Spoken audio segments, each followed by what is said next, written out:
எந்த ஒரு புத்தகத்துக்கான காப்பிரைட்ஸ்க்கும் ஒரு குறிப்பிட்ட காலகட்டம் உண்டு. அந்த காலகட்டத்துக்குள்ள நம்ம அதை பப்ளிஷ் பண்ணலைன்னா அதற்கு அடுத்து மறுபடியும் அந்த ரைட்ஸை புதுப்பிக்கிறதுக்கு நம்ம மீண்டும் ஒரு தொகையை செலுத்துற மாதிரி இருக்கும். அப்ப நம்ம என்ன பண்றோம், சீக்கிரமா அந்த புத்தகத்தை முடிச்சு அதன் பிறகு அதற்கான அட்டைப்படத்தை வடிவமைப்பதிலிருந்து உள்பக்கங்களை வடிவமைப்பதிலிருந்து ஒவ்வொன்றுக்கும் தனித்தனியா செலவு பண்ணி கடைசியா அந்த புத்தகம் வரும்போது இது எல்லாத்தையும் உள்ளடக்கியது தான் அந்த புத்தகத்தினுடைய விலை.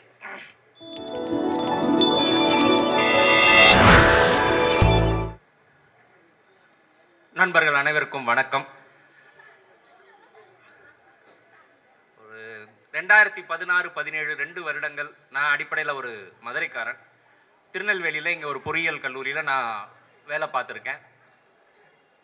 அப்போ இருந்த திருநெல்வேலிக்கும் இப்போது நான் பார்க்கும் திருநெல்வேலிக்கும் பெரிய மாற்றம் இல்லை. ஆனால் ஒரு மிக முக்கியமான மாற்றம் என்பது இந்த வர்த்தக மையம், இங்கு நடக்கக்கூடிய புத்தக கண்காட்சி. ரொம்ப சந்தோஷமாக இருக்குது. நம்ம மதுரையிலையும் அங்கே தமுகத்தில் இந்த மாதிரியான ஒரு செட்டப் கொண்டு வந்திருக்கிறாங்க. இங்கே இன்னும் ஸ்பேஷியஸாக ரொம்ப நல்லா பண்ணியிருக்கிறாங்க. திருநெல்வேலி நிர்வாகத்திற்கு என்னுடைய மனமார்ந்த நன்றியும் வாழ்த்துகளும். எனக்கு இன்னைக்கு கொடுத்துருக்க தலைப்பு என்னன்னு பார்த்தீங்க அப்படின்னா, பதிப்புத்துறை அல்லது பதிப்பாளர்கள் எதிர்கொள்ளக்கூடிய சவால்கள்.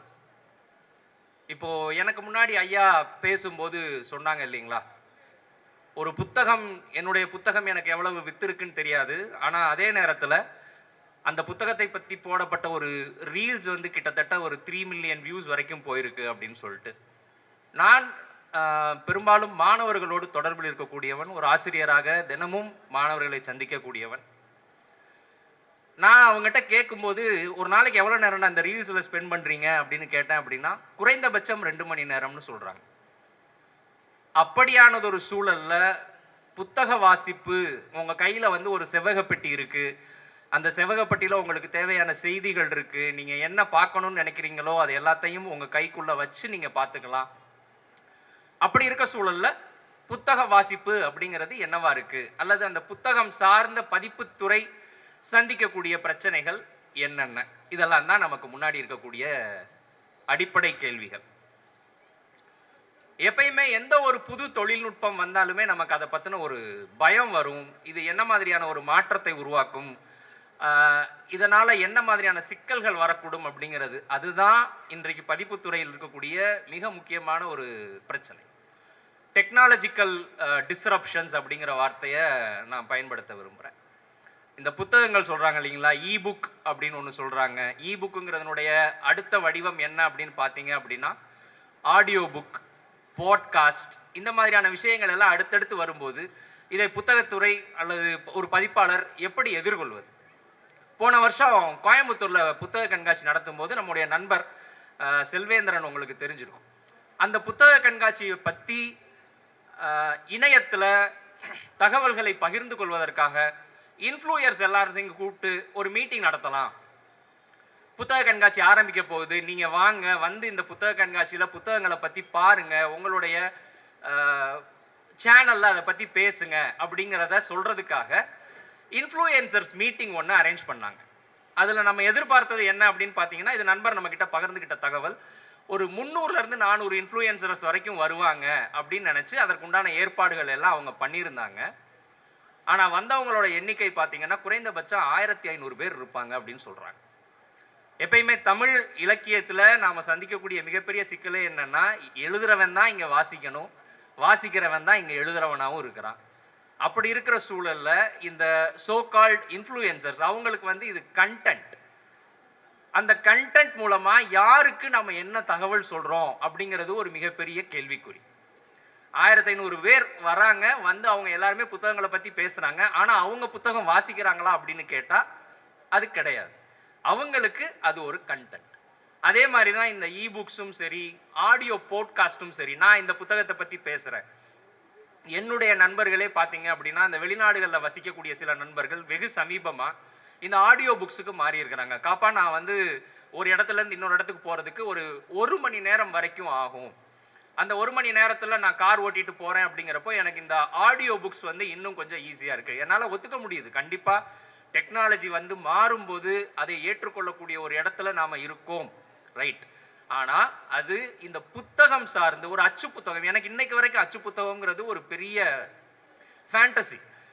புதுசாக வந்த ஒரு புத்தகத்தை நம்ம கையில் எடுத்து அதை நுகர்ந்து பார்த்து அந்த வாசனையோட படிக்கிறதுங்கிறத தாண்டி அது ஒரு ஆடியோ புக்காக போகுது, இல்லை அது பின்னாடி வந்துட்டு ஒரு இ புக்காக மாற்றுறாங்க. இதையெல்லாம் நம்ம எப்படி எதிர்கொள்கிறோம்? இதை விட ஒரு பெரிய பிரச்சனை என்ன அப்படின்னு பார்த்தீங்கன்னா, இந்த இ புக் அப்படின்னு ஒரு புத்தகம், இப்போ என்னுடைய புது புத்தகம் வருது, அதை நான் இ புக்காக போடுறேன் அப்படின்னா ஒரு 3 நாள் கழித்து எனக்கே அதை வந்து பிடிஎஃபாக அனுப்புகிறாங்க. நான் கற்பனையான உயிரிகளின் புத்தகம்னு சொல்லிட்டு போர்கேஸோட ஒரு புத்தகத்தை மொழிபெயர்த்திருந்தேன். 2019 அந்த புத்தகம் வெளியாச்சு. அந்த புத்தகம் வெளியான ஒரு வாரம் கழித்து ஒரு நண்பர் ஒருத்தர் எனக்கு மெசேஜ் பண்ணுறாரு, காப்பா உங்களுடைய புது புத்தகம் நல்ல அழகான தெளிவான முறையில் பிடிஎஃபாக ஒரு குரூப்பில் ஏற்றிருக்கிறாங்க, ஸ்கேன் பண்ணி ஏற்றிருக்கிறாங்க அப்படின்னு. அதன் பிறகு தான் நான் என்னுடைய பதிப்பாளர்கிட்ட சொன்னேன், இனிமேல் நம்ம வந்து என்னுடைய புத்தகங்களை வந்து ஆன்லைனில் நம்ம போட வேணாம், இது வந்து ஒரு ரிஸ்க்கு தான். ஆனால் ஒரு புத்தகத்தை, நம்முடைய புத்தகத்தை அது வெளிவந்த ஒரே வாரத்தில் பிடிஎஃபாக பார்க்குறதுங்கிற துயரத்தை விட அந்த புத்தகம் ஆன்லைனில் போகாமல் இருக்கிறதே நல்லது. அதை வாங்கி படிக்கிறவங்க படிச்சுக்கட்டும், மற்றபடி நம்ம அந்த புத்தகத்தை பிடிஎஃபாக போக வேணாம் அப்படிங்கிறத சொல்லியிருந்தேன். அப்புறம் இந்த டெக்னாலஜிக்கல் டிஸ்ரப்ஷன்ஸை தாண்டி ரெண்டாவது முக்கியமான விஷயமா நான் பார்க்கறது என்ன அப்படின்னு பார்த்தீங்கன்னா, செல்ஃப் பப்ளிஷிங் இன்னைக்கு உருவாக்கி இருக்கக்கூடிய ஒரு மிகப்பெரிய மாற்றம். இந்த பிஓடி அப்படிங்கிற வார்த்தை நமக்கு எத்தனை பேருக்கு தெரியுங்க?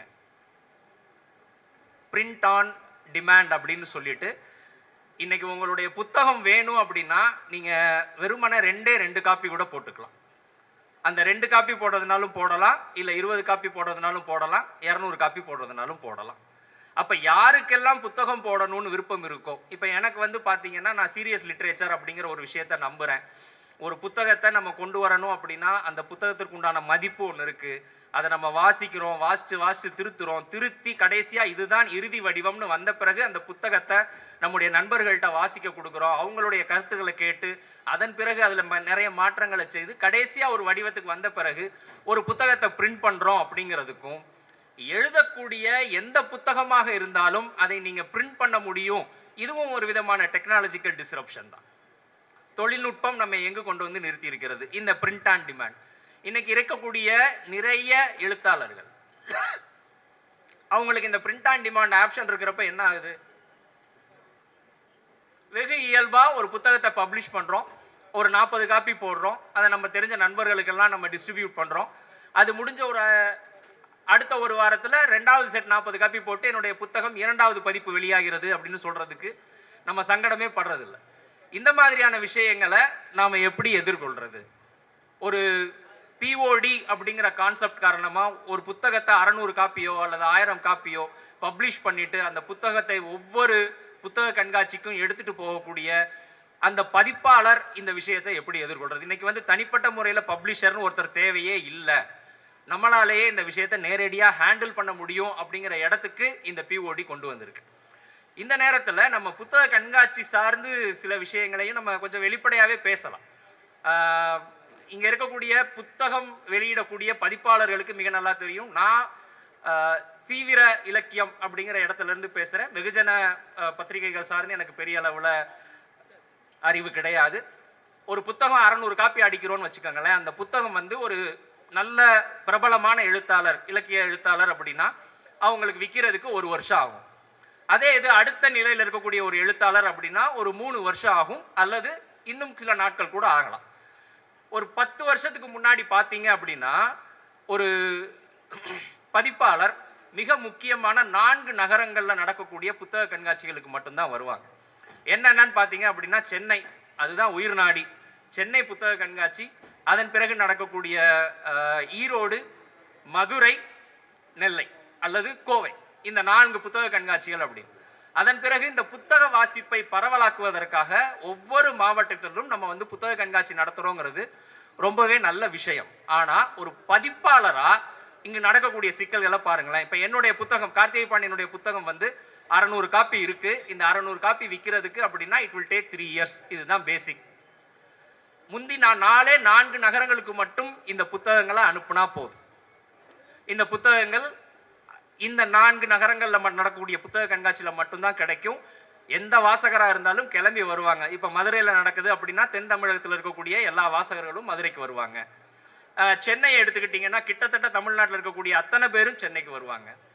இதுதான் பேசிக், ரைட்? இப்போ என்ன ஆயிடுச்சு, 38 மாவட்டங்களில் உங்களுக்கு புத்தக கண்காட்சி நடக்கும்போது எல்லா புத்தக கண்காட்சியிலையும் ஒரு பதிப்பாளர் கலந்து கொள்ளக்கூடிய ஒரு சூழல் உருவாகும்.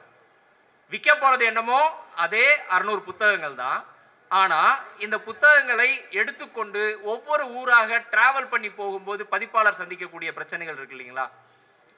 அது இங்கே இருக்கக்கூடிய பதிப்பாளர்களுக்கு மிகவும் நல்லா தெரியும். இங்கே வருவாங்க, இங்கே வர்றதுக்கான வாகன செலவுகள் இருக்குது, புத்தகங்களை ஏற்றி விடணும். இங்கே வந்தாங்கன்னா இங்கே தங்குறவங்களுக்கு நம்ம ஸ்பெண்ட் பண்ணணும், அவங்களுக்கான உணவு, அதன் பிறகு இங்கே இருக்கக்கூடிய செலவினங்கள், இது எல்லாம் முடிஞ்ச பிறகு அடுத்த ஊருக்கு.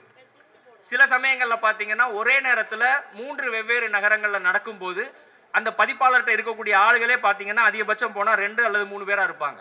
அதில் யாரை எந்த புத்தக கண்காட்சிக்கு அனுப்புறது அப்படிங்கிற ஒரு மிக முக்கியமான சிக்கல். இது எல்லாத்தையும் நீங்கள் பிஓடியோட கம்பைன் பண்ணி பார்க்கணும். அப்போ பிஓடி நான் வெறும் 50 புத்தகம் போடக்கூடிய ஒருத்தருக்கு நான் ஒவ்வொரு புத்தக கண்காட்சிக்கும் போகணுங்கிற தேவையே கிடையாது. அவங்க ஒரு புத்தகம் போடுறாங்க, தங்களுடைய நண்பர்கள்ட்ட அதை டிஸ்ட்ரிபியூட் பண்ணுறாங்க, நானும் ஒரு எழுத்தாளர்னு சொல்லிட்டேன், அதோட முடிஞ்சு போச்சு, அவ்வளோதான். அதை தாண்டி அதில் பெரிய விஷயம் கிடையாது.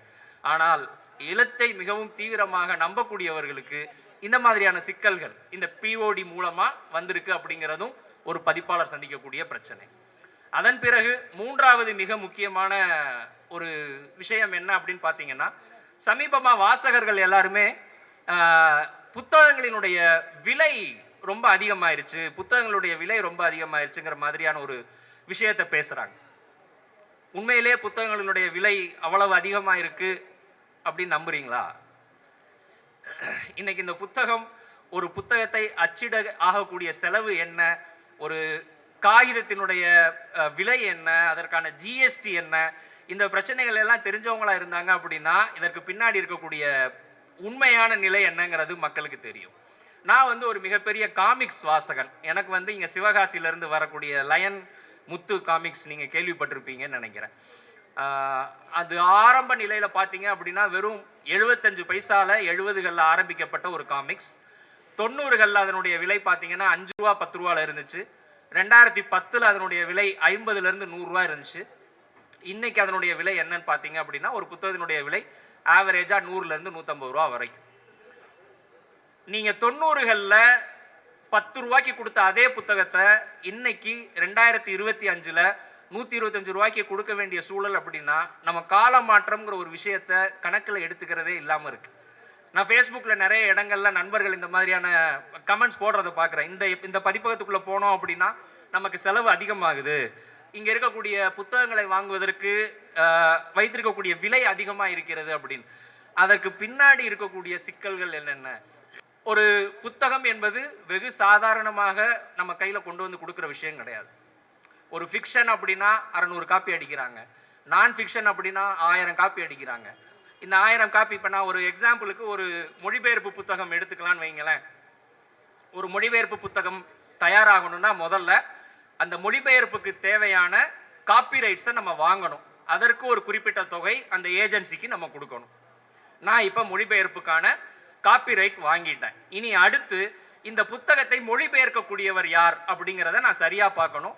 நல்ல மொழிபெயர்ப்பாளராகவும் இருக்கணும், அதே நேரத்தில் அவர் நம்முடைய ஃபினான்ஷியல் ஸ்டெபிலிட்டிக்கு உதவக்கூடியவராகவும் இருக்கணும், ரைட்? அப்படி ஒரு மொழிபெயர்ப்பாளரை ஐடென்டிஃபை பண்ணி அந்த புத்தகத்தை ஒரு 6 மாதத்துக்குள்ளே 8 மாதத்துக்குள்ளே நம்ம மொழிபெயர்த்து வாங்கணும். ஏன் இந்த 6 மாதம் 8 மாதம் அப்படின்னு பார்த்தீங்கன்னா, எந்த ஒரு புத்தகத்துக்கான காப்பிரைட்ஸ்க்கும் ஒரு குறிப்பிட்ட காலகட்டம் உண்டு. அந்த காலகட்டத்துக்குள்ளே நம்ம அதை பப்ளிஷ் பண்ணலைன்னா அதற்கு அடுத்து மறுபடியும் அந்த ரைட்ஸை புதுப்பிக்கிறதுக்கு நம்ம மீண்டும் ஒரு தொகையை செலுத்துகிற மாதிரி இருக்கும். அப்போ நம்ம என்ன பண்ணுறோம், சீக்கிரமாக அந்த புத்தகத்தை முடிச்சு அதன் பிறகு அதற்கான அட்டைப்படத்தை வடிவமைப்பதிலிருந்து உள்பக்கங்களை வடிவமைப்பதிலிருந்து ஒவ்வொன்றுக்கும் தனித்தனியாக செலவு பண்ணி கடைசியாக அந்த புத்தகம் வரும்போது இது எல்லாத்தையும் உள்ளடக்கியது தான் அந்த புத்தகத்தினுடைய விலை. அதை மறந்துட்டு ரொம்ப எளிதா இல்லை இந்த புத்தகங்கள் விலை அதிகமாக இருக்குது அப்படின்னு சொல்லக்கூடிய ஒரு விஷயம், இதுவும் பதிப்பாளர்கள் சந்திக்கக்கூடிய ஒரு பிரச்சனை. சரிங்களா? இப்போ இது வரைக்கும் நம்ம சொன்னது எல்லாம் பார்த்தீங்க அப்படின்னா ரொம்ப ஜென்ரலாக நான் பேசியிருக்கிறேன். ஒரு பதிப்பாளனா என்னென்ன பிரச்சனை அப்படின்னு சொல்லிட்டு. நான் கடந்த ஒரு 12 வருஷமாக அடிப்படையில் நான் ஒரு எழுத்தாளன், மொழிபெயர்ப்பாளன், எதிர் வெளியீடு பதிப்பகத்தோடு ஒரு 12 வருஷமா நான் பயணம் பண்ணிட்டு இருக்கிறேன். வெறுமனே ஒரு எழுத்தாளங்கிறத தாண்டி ஒரு நண்பனாக, ஒரு சகோதரனாக அந்த பதிப்பகத்தோடு எனக்கு மிக நெருக்கமான ஒரு உறவு இருக்கிறது. அவங்களோட செயல்பாடுகளை எல்லாம் பக்கத்துல இருந்து பார்த்துருக்கிற காரணத்தினால இந்தந்த பிரச்சனைகள் இருக்கு அப்படிங்கிறத நான் பேசிட்டு இருக்கிறேன். இது போக நிறைய ஜென்ரலா பேசுறதை விட என்னுடைய அனுபவத்துல நான் சந்திச்ச சில பிரச்சனைகளை பத்தி பேசலாம். ஒரு போர்கேஸினுடைய ஒரு தொகுப்பு நான் ஏற்கனவே சொன்னேன் இல்லைங்களா, புக் ஆஃப் இமேஜினரி பீயிங்ஸ் அப்படின்னு. அந்த புத்தகத்தை மொழிபெயர்க்கலான்னு ஆசைப்பட்டு அந்த ஏஜென்சியில பேசும்போது அவங்க சொல்றாங்க, ஒரு புத்தகத்தை மட்டும் நம்மளால உங்களுக்கு ரைட்ஸ் தர முடியாது, நீங்க 3 புத்தகமா வாங்கிக்கங்க அப்படின்னு சொல்றாங்க. சரி, அப்ப என்ன அப்படின்னா, புக் ஆஃப் இமேஜினரி பீயிங்ஸ் ஒன்று, 2 சிறுகதை தொகுப்புகள், ஃபிக்ஷன்ஸ்னு ஒன்று தொகுப்பு, ஆலிஃப்னு ஒரு தொகுப்பு, இந்த 3 தொகுப்புக்கும் சேர்த்து ஒரு தொகையை கட்டி நம்ம அந்த புத்தகத்துக்கான காப்பி ரைட்ஸ் வாங்குறோம். சரிங்களா? நான் போர்கேஸ் மொழிபெயர்க்க ஆரம்பிக்கிறேன்.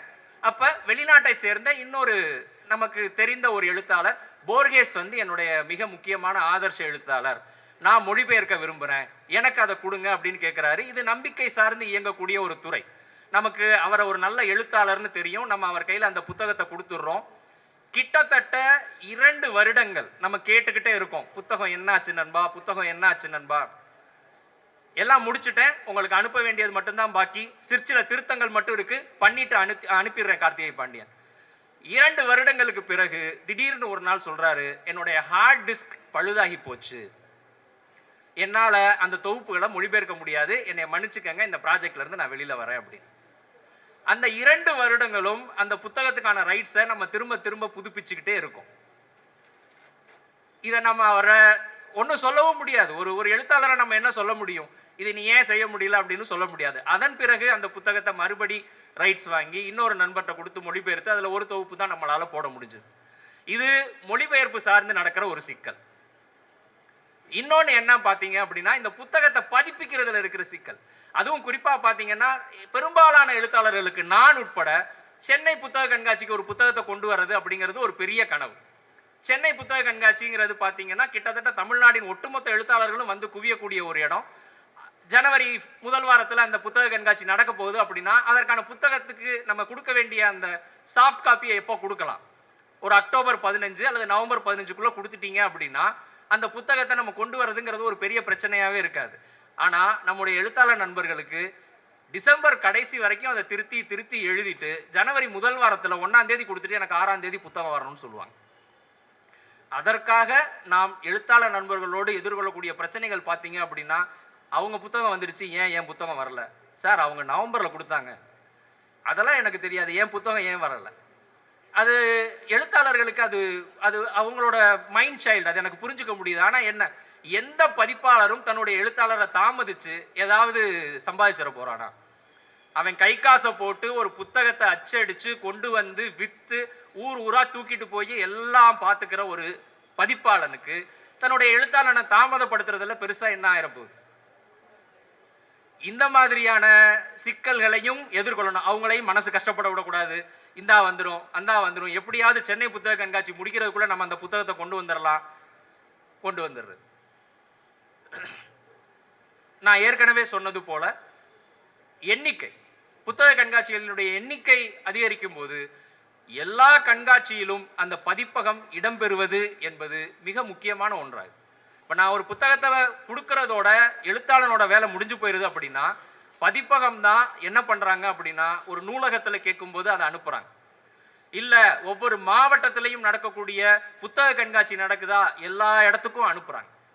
ஒரு எழுத்தாளர் இப்போ இங்கே வராங்க, வந்த இடத்துல பார்க்குறாங்க அவங்க புத்தகம் இல்லை அப்படின்னா அடுத்த நிமிஷம் ஒரு ஃபோன் வரும், ஏன் என்னுடைய புத்தகம் மட்டும் இங்கே இல்லை, அதையும் எதிர்கொண்டாகும்.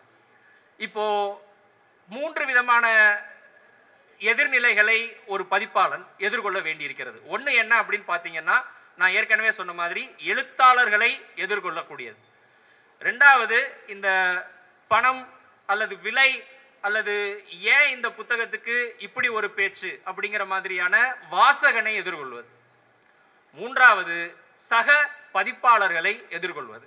இந்த சக பதிப்பாளர்கள்ங்கிறது எந்த இடத்துல இருந்து வருதுன்னு பார்த்தீங்கன்னா, டைவர்சிட்டி. இப்போ எனக்கு ஒரு குறிப்பிட்ட அரசியல் நோக்கம் இருக்கும், என்னுடைய பதிப்பாளருக்கு ஒரு குறிப்பிட்ட அரசியல் நோக்கம் இருக்கும், இன்னொரு பதிப்பாளருக்கு அதற்கு முற்றிலும் நேரான ஒரு அரசியல் நோக்கம் இருக்கும். அனைவருக்குமான இடத்தையும் உருவாக்கி தரக்கூடிய ஒரு சூழல்ல நம்ம ஃப்ரீடம் ஆஃப் ஸ்பீச்சை பற்றி பேசுகிறோம், ஃப்ரீடம் ஆஃப் புக்ஸ் பற்றி பேசுகிறோம். அதை உறுதி செய்ய வேண்டியதும் இங்கே தேவையாக இருக்குது. அப்போ இத்தனை சூழல்களையும் சந்தித்து ஒரு பதிப்பாளன் ஒரு எழுத்தாளனுடைய புத்தகத்தை கொண்டு வந்து அந்த புத்தகம் நல்லா போகுது அப்படின்னா உண்மையில் அந்த எழுத்தாளனோட சேர்ந்து அந்த பதிப்பாளனும் ரொம்ப சந்தோஷப்படக்கூடியவனாக இருக்கிறான்.